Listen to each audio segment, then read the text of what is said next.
talking about what the president said today in the piece by Peter Doocy from the White House, in which he said gas prices are inching up because of what the Russians and the Saudis just did.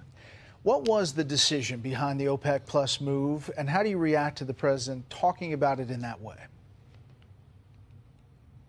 We are very committed to ensuring stability in the oil markets to the benefit of consumers and producers. Over the past year, when we saw shortages, we increased our oil production gradually. Now we are seeing, we meaning the 22 countries that make up OPEC Plus, we are seeing shortages, we are seeing headwinds in terms of geopolitics, we're seeing headwinds in terms of growth rates, a slowdown in economies throughout the world, and we want to make sure that we act in a preemptive fashion to ensure that we don't have a collapse of the energy markets, which would be detrimental not only to producers but also to consumers and the global economy. Mr. Minister, the president seems to suggest that you all are working with Russia, and it sounds like, and people in his own party say, it's sort of like thumbing the nose at the U.S. at this time, short of an election. Here is Ro Khanna, a Democratic congressman, very fired up about this. Take a listen.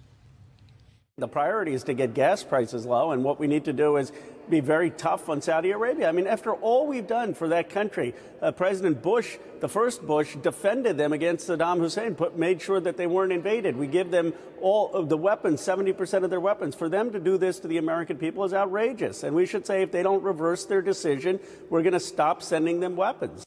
So how do you respond to that?